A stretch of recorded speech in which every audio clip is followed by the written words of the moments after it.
Welcome to Conversations with the Earth.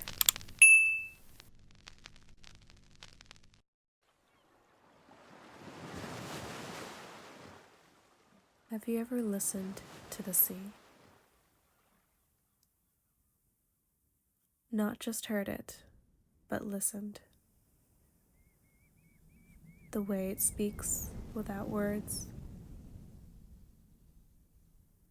The way it breathes endlessly. Even if we forget that it's there. I think the sea is a storyteller, a witness, a mirror, a warning.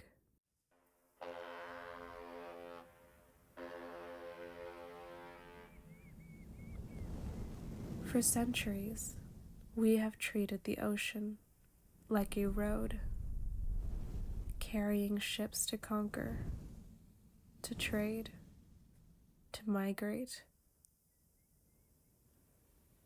It carried fishermen.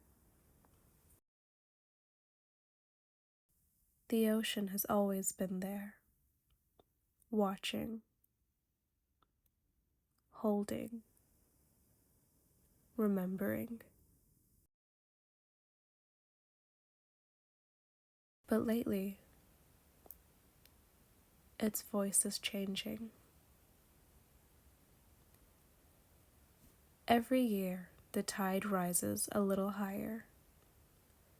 It slips further into our cities, into our homes, into our futures. We call it climate change. But to the sea, it is simply memory. Memory of ice that melted, of heat that built up in the air, of choices made in boardrooms, parliaments, and supermarkets. 1 in 10 people alive today live on land that could be swallowed by the sea. 1 in 10, that's over 700 million people. Families, children, elders, all counting tides like countdowns. But it's not just us who is armed. It's everything that the ocean holds. Turtles strangled in plastic rings, dolphins choking on fish nets, coral reefs bleaching, entire rainforests, its sea turning into a ghost town. The melting glaciers adds billions of tons of water, swallowing wetlands, mangroves, entire coastlines. When sea ice melts, the salinity drops, disrupting the currents that feed life. A shift in one current in the Arctic can change a rainfall in Africa. Fish dying in ocean-starved waters, birds starve as their food chains collapse. Entire species vanish before we can even learn their name. The sea is unraveling, and with it, so are we.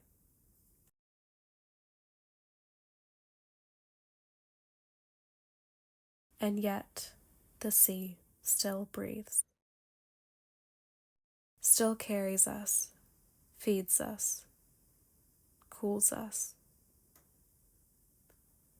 Even in the chaos, even after the chaos, the tides roll back. The question is, when it speaks again, will we listen? Sometimes I imagine the sea is speaking directly to us. It would say, I carried your ships, I gave you food, I cooled your summers, and softened your storms. But then you poisoned me with oil, with plastic, with heat. I warned you with hurricanes and floods, but you built higher, stronger, closer. Now I rise, not to destroy you, but because I cannot stand still. But listening is not enough. If tides are rising, so must we. You do not need to save the world in one breath, but you can choose smaller breaths that matter.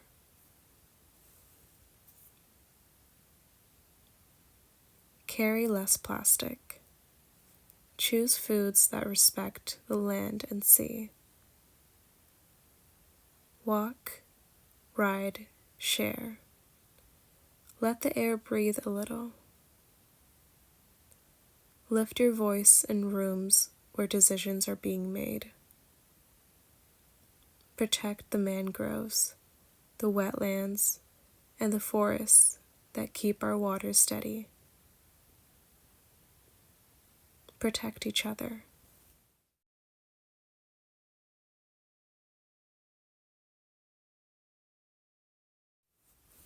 Reduce your carbon footprint. On the beach, carry reusable items such as lunch bags, containers, reusable water bottles.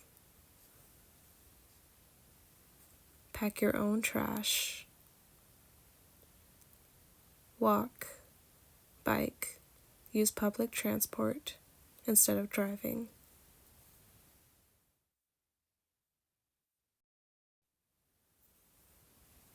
Every choice is a ripple. Every ripple meets another. And together, we can make the tide turn. There's something about the silence after a storm. The way the air smells like salt and electricity. That silence holds fear and possibility, because the truth is, the sea is not only destruction.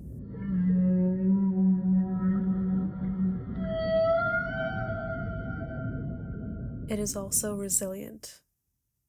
It holds energy, beauty, and healing. When I walk by the shore, I feel small, but not powerless.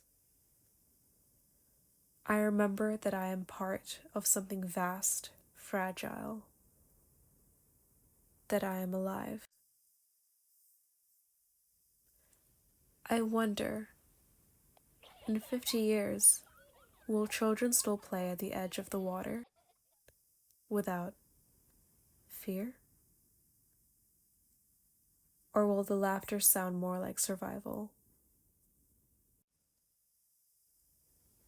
Like trying to hold joy before it gets swallowed.